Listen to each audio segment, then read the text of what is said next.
guys, welcome back to Clockwork Dandy Noodles for the final breakdown of Made in Abyss Season 2. It's over. That last episode was stellar, out of this world. Really enjoyed it. I'm so happy as well that we had an hour, got to really sit back, relax, final wrap up for this season that it really does deserve. Before we get going, make sure you guys are subscribed to the channel. Very shortly, my end of season review is going to be out. I am crowning my top 3 anime of the season. Make sure you tune in to see my overall thoughts on the season that we've just had. It's been an interesting season. I've got a lot to say, so I cannot wait to share that with you. Currently up on the channel, you will find full 2022 video where I tell you what's coming to the channel next season, all the things that you can look forward to, so make sure you check that out to see what anime is now going to be broken down on the channel in the place of the anime that has just ended. I think I've got one more breakdown of the season to go. A real interesting journey. I've got some notes. I've tried to make sure that I'm light so I don't bog down the runtime on this video, but there's a lot of really nice stuff going on. So if I don't mention something, it's definitely been noted, but I've got to try and get through this quite quickly. Starting from the top, really love the wind effect blowing through Fapta's fur when she's just chilling out. We dive into the backstory of her finding her first friend. This is pre-speech, before she knew anything, and she was very animalistic. We see her scent marking hissing when she's startled, very much like a cat, but we do get to see how quick she was at learning. Gabon ended up teaching her everything that she really needed to know, the history, the language that your mother spoke. This is the language. This is understanding the idea of value. It's the first friend who also has a lot of knowledge who ends up becoming a teacher. His value to her, massive. We as an audience also get to learn about value, manifestation of wishes and how we symbolize it, and we get that little symbol right at the end that we've seen dotted throughout the entire season. I also like this because it does feel like we're coming full circle now, and I think that's what makes a good anime, is when we go full circle. We're able to tie everything back up. We get an explanation behind Fapta's sketch in episode 1, the idea of Haku, and she realizes that Riko is Reg's Haku. She, which is a desire, is Nanachi and her very nice smelling self, which apparently is competition with Fapta's butt. Apparently Fapta's butt also smells really nice. Can't verify this one. That is a very interesting thing to think about. Some people might like their eyes. I like my butt. My butt smells nice. Something you don't really get to hear very often. As we start to learn about the meaning, all of the fear that we once had is gone. We're in fear of the character who had left this quite scary symbol on top of Riko and a picture of Nanachi, and we were like, oh, what does this mean? Making this voodoo doll out of their hair and everything. Ended up trying to protect them by making this repellent to protect Reg's precious friends. We also see that she allows Prushka to be chiseled by a villager, and she hates the villagers, and that hate is never going to go away. She's able to allow a kind stone person to let her voice be heard. Everyone has a duty to fulfill. Even stones have a duty to fulfill. I love the fact that even Prushka, even though she doesn't really get any words this season, she's given a voice, and that voice comes out via Fapta. She's able to tell us how Prushka is feeling. Fapta telling Gabon that she's too embarrassed to talk to Reg that first time round would perhaps save a few of the later confusions, I think, if she had actually spoken to him. Gabon, when he goes, oh, him reacting to her being quite cute and novel because she's too embarrassed to go and speak to the person that she really, really likes. The whole, I don't want to talk to my crush, I'm embarrassed. We do get a nice cut back to the horrors of reality as battlefield that is now becoming the village. And we end up with our 3 friends finally being reunited with a feeling that is shared amongst them all feeling pretty useless, unable to perhaps protect things, unable to change things, unable to speak to people, or falling asleep and feeling bad about abandoning the journey, regretting and lamenting over the things that they wish they'd been able to do.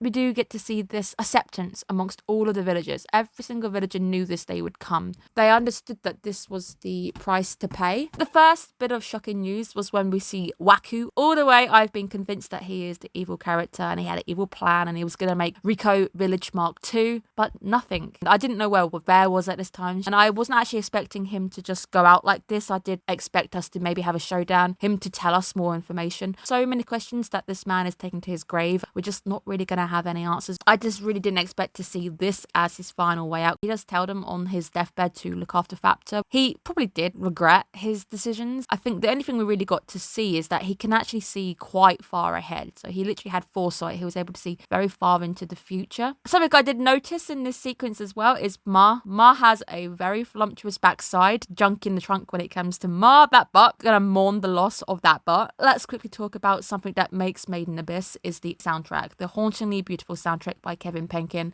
Love this man. This man is an absolute god when it comes to create soundtrack that tells you about the world that you're in. It gives it a vibe, it gives it a feeling. If anybody watched the Star Wars stories they did with the 12 episodes, which are all disjointed, Kevin Penkin did the Village Bride episode. Love that song so much. It is on my collection. I adore that piece of music. It's gorgeous. Nicely encompasses the idea of Star Wars in there, because in the notes, a moment when she vocalizes and that note, it makes your like hairs on your arm raise up. They're great. The soundtrack here is absolutely beautiful, but it is also the horrific end of Ver and her human form. This is probably the second shocked moment for me. I really didn't expect this to happen. She's been in this weird form for such a long time. She actually forgot that she was human. She was never given a hollow form. She forgot about the curse that actually lives in the abyss. It ends up taking her and giving her a hollow form, very similar to Mitty. She's got a bit of a horn on one side that's very similar to the villagers. Most of her is very similar to Mitty. It does make me wonder if that's down to desires and things. We were wondering what gave each of the hollows in the village their shape, whether there was something in between. It did seem that quite a few of the kids in particular, they held smaller form similar to Mitty. They haven't really come to realise their desires or anything, or their values.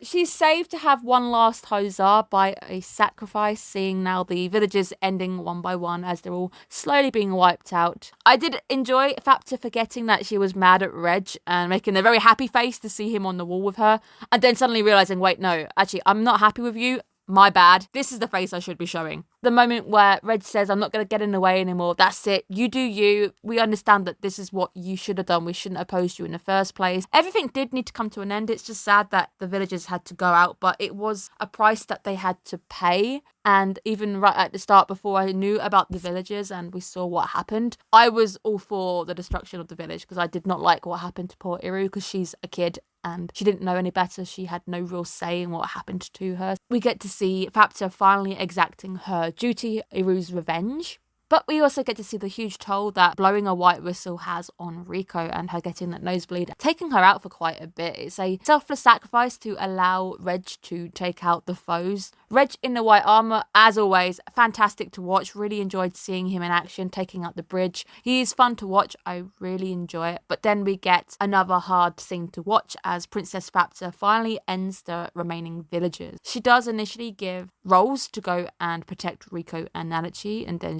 everybody meets their fate. There's like nobody gets spared or anything. I did have questions about Ver because I wasn't sure how she was gonna deal with her, because she did technically eat Iru's children, but she didn't want to. She was also on her deathbed when it happened. She had no images of her, so Ver could have, if she had kept in her human form, maybe even escaped with her life. Fapta has to end everybody to get all that value back. All the value that was her mother's goes back to Fapta, because every single villager who ate a part of her gained a bit of a value. As she takes them all on, the gold on her fur ends up growing even more. She just looks gorgeous. She looks absolutely gorgeous. I think this is one of the best designs I have seen all season. There's a lot of really good anime out there, but this is my favourite design for character. Soundtrack again, just absolutely gorgeous. Fantastic accompaniment. If you play me just like a few chords of the songs, I can generally just say that's Made in Abyss. I recognise it. And it all plays during the destruction of the village. The village is coming down. It is breathtaking. The end of a season. This is it. It's all coming down. Iru finally gets rest. Fapta falling into the hole, then realising that I should have perhaps not spared those people. Would I have more energy? And then just falling. Reg coming in to protect her. That was really cool. I really enjoyed that.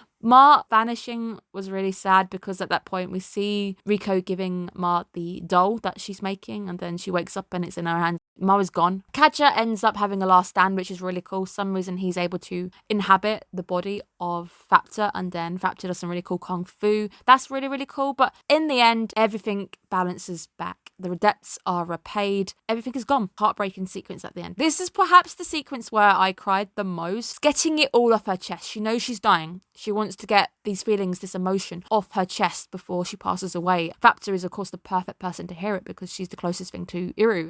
It did make me sad because it was raw. Iru absolutely loved Ver to the point where she wouldn't even give any memories to her own daughter, and she wanted to keep those for herself because that was her most treasured person. Fapta shedding tears, powerful as well. For the writing this season is just insane. This anime's on another level. There's a lot of animes out there this season that are airing, but nothing to me has the level of writing that this anime does. Ability to make cry. Fapta shedding tears, even though she had nothing to do with that, is powerful because she is able to give her some information about her mother and, well, you're different. You might be smooth like her, but you're not quite the same. Part of Iru is inside of Fapta. I want to believe that every single memory of Iru, every single part of Iru inside Fapta at that point, seeing Ved perish, was absolutely heartbroken by the loss of her cherished. It's very nice to see Vet receives a burial by Fapta, which is also nice because she's respecting the tradition of burial. She even gives her a Iru-shaped headstone, which is really, really nice. She's the only character who does get a burial. I guess she can also act as a marker for where the village once stood. In the end, that's the only thing, if you were traveling down afterwards, you would see if you hit that level. There's no city waiting for you. You just see this marker stone of what once was. The future. Let's start talking about the future. What is Fapta going to do? Is she going to join Reg on an adventure? She does state that she wants to go and gather information, very similar to Gabon. She wants to learn more. I also recognise the line. I don't know where it's from, but she says, "What is this, a gathering of fools?" I recognise this. I'm going to kick myself when it hits me later, but it's such a nice moment where we see obviously Reg holding a hand out, point out to Rico that your role is to cherish all that you meet.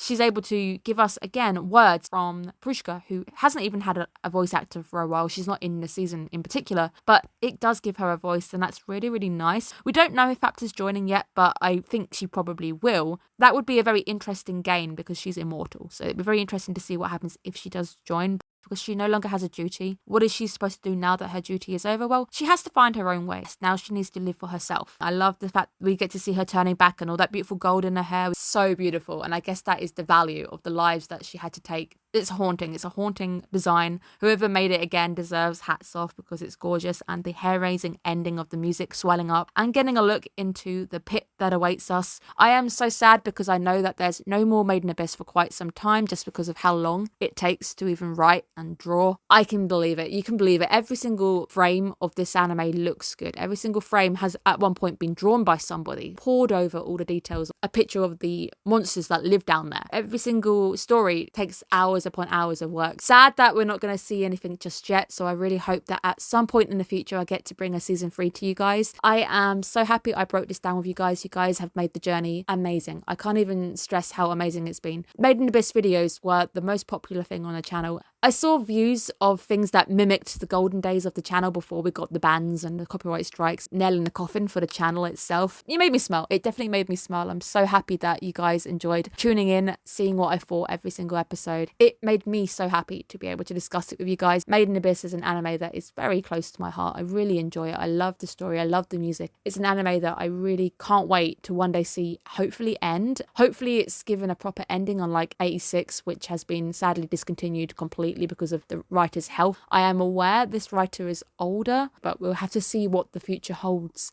And of course, I've got to give you my score out of 10 now, haven't I? I completely forgot. I gave this a 9 out of 10. For the writing. The writing was amazing. The ability to make me cry. One moment I am feeling sick at what I'm seeing on the screen. Next minute I am in tears over losing Ver. Seeing Fapta in tears as well. The writing is some of the strongest of the season. I don't think there's many other animes that aired this season that even came close to the level of writing that this one has. Art is gorgeous. The music is gorgeous. Overall, I'm giving it a 9, and it's the highest score I've given all season. Perhaps says enough about how I really like this anime. Thank you guys for tuning in. I really hope I get to see you in a video next season. It would make me very happy to see you guys continue over. I really hope you look after yourselves. Take care, guys. Bye bye.